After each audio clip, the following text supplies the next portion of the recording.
अखंड मंथन के सभी दर्शकों को नमस्कार। कालचक्र में आपके साथ मैं हूं शेखर त्रिपाठी।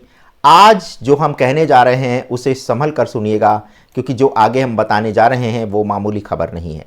ये एक चेतावनी है, एक भविष्यवाणी नुमा बयान है और साथ ही एक अलार्म भी है। एक नोटिस आया है, एक बड़ा नोटिस जारी हुआ है सौराष्ट्र के तट से लेकर जैसलमेर, जोधपुर तक, और फिर एक बड़े ट्राई सर्विस अभियान का ऐलान किया गया है। जल, थल और तीनों जो हमारी सेनाएं हैं उनका एक संयुक्त अभ्यास होने वाला है।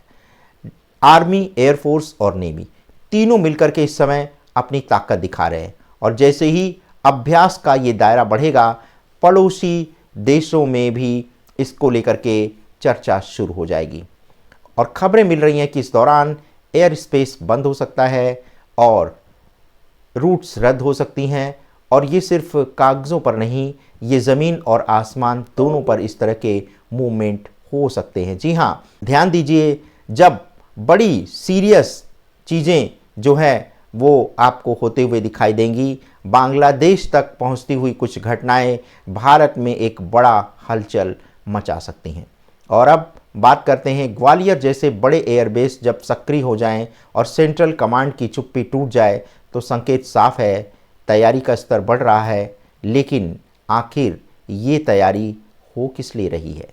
क्या ये संकेत है किसी तरह का बड़ा मोमेंट आ सकता है, और वो मोमेंट जो दुनिया भर में हलचल खड़ी कर देगा? जी हाँ दोस्तों, आज हम यहाँ किसी युद्ध की वकालत नहीं कर रहे हैं, बस संकेत दे रहे हैं, क्योंकि चेतावनी देना हमारा काम है।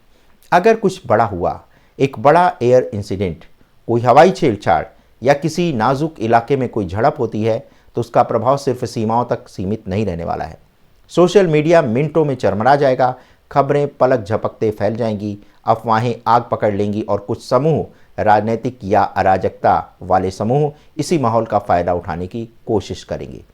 दुनिया अब इतनी जुड़ी हुई है कि एक घटना के कारण विदेश नीति, आर्थिक बाजार और सामुदायिक भावनाएं एक साथ बदल सकती हैं। अब हम आपको स्पष्ट रूप से बता रहे हैं कि भारत के भीतर जो चीज़ें सबसे ज़्यादा प्रभावित होने वाली हैं वो है रोज़मर्रा की ज़िंदगी, सप्लाई चेन, प्रवासी कामगारों की दशा और सामाजिक माहौल।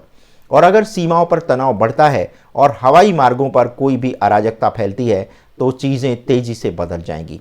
बाज़ारों में उतार चढ़ाव देखने को मिलेगा, घरेलू आपूर्ति श्रृंखला पर भी बहुत बड़ा असर पड़ने वाला है। और ये सब जो बता रहे हैं आपको, ये सब सुनी सुनाई बातें नहीं हैं, ये असली विज़न जो हम देख रहे हैं उसमें कुछ घटनाएं बेहद नज़दीकी समय में घटने वाली हैं। पहले एक बड़े अभ्यास की बात कर रहे हैं, जो तीनों सेनाएं एक बड़ा सैन्य अभ्यास कर रही हैं। उनके कुछ एयर मूवमेंट जो सामान्य से हट कर हैं, एक बड़ी तात्कालिक चेतावनी की घोषणा कर रहे हैं, क्योंकि ये जो मूवमेंट हुआ है एयर डिफेंस में, ये कोई छोटी मोटी बात नहीं है। और यहाँ पर एक छोटा लेकिन खतरनाक इंसिडेंस भी एयर स्पेस में देखने को मिल सकता है।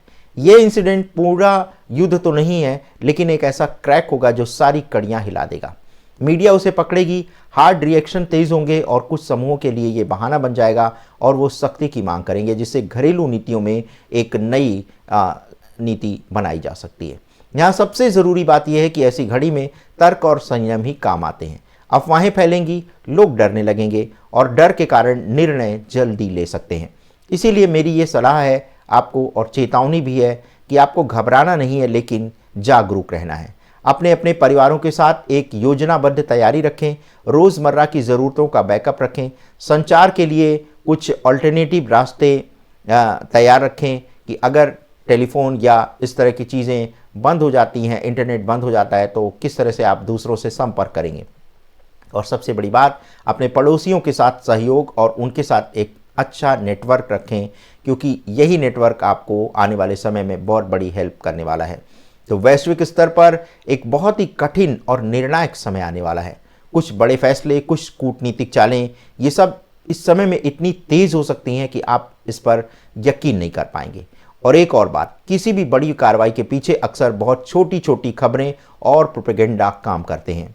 इसलिए जो सुने पहले परखें, जो देखें पहले सोचें, और जो कर सके शांति और समझदारी की राह ही अपनाएं।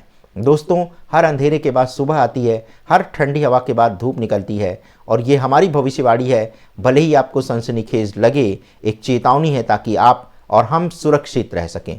अगर भारत ने अपने नागरिकों की सुरक्षा और सूचना व्यवस्था को मजबूत रखा, अगर समाज के अफवाहों के आगे ना झुका और अगर नेताओं ने जल्दबाजी में कठोर फैसले ना लिए, तो ये तनाव एक परीक्षण की तरह निकल सकता है, ना कि आपदा की तरह। और अंत में हम आपको सिर्फ इतना ही कहना चाहेंगे, अपनी नज़रें खुली रखिए, दिमाग शांत रखिए और दिल में अपने सहानुभूति रखिए। बड़े मंचों पर विचारों की ज्वाला उभरेगी और असली काम आजकल की जागरूकता और सामुदायिक एकजुटता से ही होगा। ये समय है सतर्क रहने का, संभलने का और मानवता के मूल्यों को याद रखने का। तो याद रखिए, एक बड़ा तूफान जब भी आने वाला है, अगर हम समझदारी से खड़े रहते हैं तो हम इस तूफान से पार अपने आप को सुरक्षित कर सकते हैं।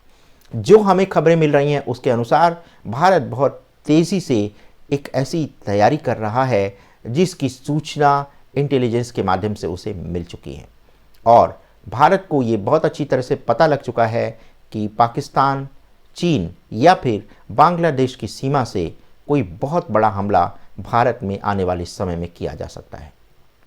और यही कारण होगा कि ऑपरेशन सिंदूर पार्ट 2 का आरंभ जो है वो दिसंबर से जनवरी के बीच कभी भी किसी भी समय हो सकता है। आप सुबह उठेंगे तब आपको ये जब खबर मिलेगी तो आप हैरान रह जाएंगे। और सरकार हमारी इस काम को बहुत गुपचुप तरीके से कर रही है ताकि ये खबरें जो है पब्लिक में कोई सेंसेशन या कोई सनसनी ना उत्पन्न करें। लेकिन इसका मतलब ये नहीं कि खतरा बहुत दूर है, खतरा बहुत पास में है और ये आग लगेगी पहले किसी छोटे से मुद्दे पर और फिर ये फैलते फैलते इतनी बड़ी बन जाएगी कि इसे समेटने में हमारी सेनाओं को, हमारी प्रशासनिक एजेंसियों को नाको चने चबाने पड़ सकते हैं।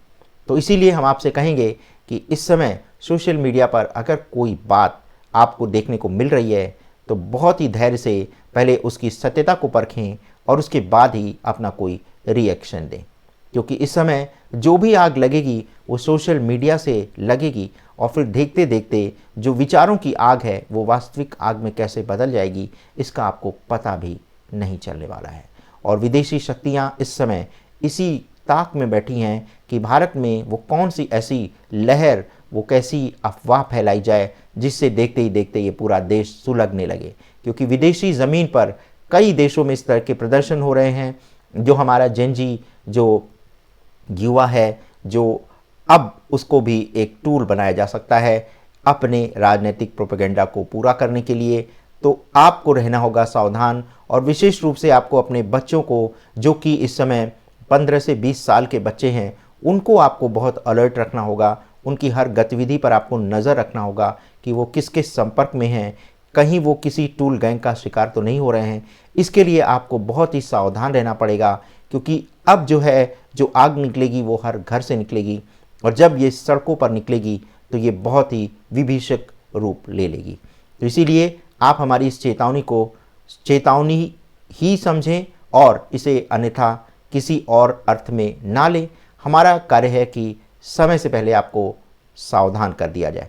तो कालचक्र के आज के एपिसोड में बस इतना ही। मिलते हैं बहुत ही शीघ्र अपने अगले एपिसोड में। तब तक के लिए हमें अनुमति दें और यदि आपको कंटेंट अच्छा लग रहा है तो इसे लाइक, शेयर और सब्सक्राइब करना मत भूलिएगा। धन्यवाद। नमस्कार।